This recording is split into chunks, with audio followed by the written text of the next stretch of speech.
You look decent in clothes, but when the jacket comes off, you find a soft midsection, zero muscle definition, and lagging strength. Traditional fitness advice suggests bulking to solve this. You eat more, forcing down extra meals in hopes of building size. However, a caloric surplus for this body type often just adds more soft tissue directly to your waistline. The alternative is an aggressive cut. You drop calories to lean out, but because there is no muscle base underneath, the deficit strips away your remaining mass. You don't end up defined. You end up with a smaller, weaker frame. Stacking intense marathon-style cardio on top of these dietary extremes only compounds the problem. It exhausts your recovery capacity and halts the biological processes required to build muscle. To fix this, your body must be forced to utilize its own stored fat to power the creation of new muscle tissue. This process, achieving both goals simultaneously, is known as body recomposition. You can trigger this metabolic state by consistently applying 4 precise daily inputs. The first input requires finding your baseline.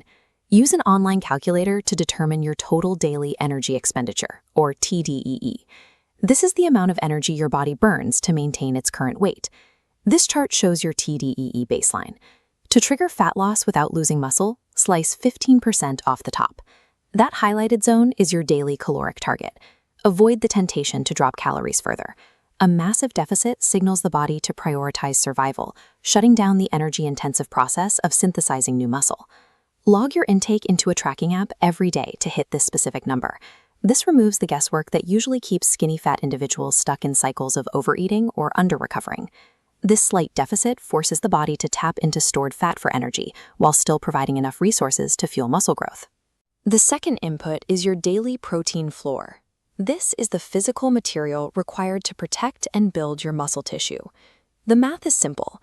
Multiply your current body weight in pounds by 1.6 to 2.0. That result is the total grams of protein you must consume every day. Once you hit this protein target, fill your remaining calories with carbohydrates and fats. It is an excess of total calories, not carbohydrates, that leads to fat storage. You can hit this high target consistently by using whey shakes, Greek yogurt, or eggs. These are low-friction ways to ensure you never miss your daily requirement. Reaching this protein threshold is what transitions a standard diet into a muscle-building recomposition protocol. Training is the third input. Haphazardly using machines without a specific plan fails to provide the stimulus your body needs to adapt. You must apply progressive overload. This means outperforming your previous week's workout by either increasing the weight on the bar or performing more repetitions with the same weight. Lift with absolute control. Using momentum to move the weight might satisfy your ego, but controlled tension is what actually triggers muscle fiber growth. Use a notes app to log every set and rep. Tracking your data ensures that your strength is trending upward week after week. Recording this escalating physical stress provides the data needed to confirm your central nervous system is adapting and building muscle. The fourth input involves your lifestyle outside the gym. How you spend those 23 hours determines how well your body recovers from lifting. Aim for 7,000 to 10,000 steps per day. This low-impact movement increases daily calorie burn and aids recovery without the exhaustion of high-intensity cardio. Prioritize at least 7 hours of sleep. This is the window where your hormones reset and your body repairs muscle tissue. Focus on being 80% consistent for 6 months. This approach is more effective than seeking 100% perfection for 3 weeks and then quitting. Stacking these background habits creates the biological environment necessary for consistent recomposition. The bathroom scale cannot distinguish between fat loss and muscle gain. Relying on it alone might make you think you aren't progressing, even as body composition improves. Instead, track 3 things. Take weekly photos in consistent lighting, ensure your gym strength is increasing, and check your waist measurement.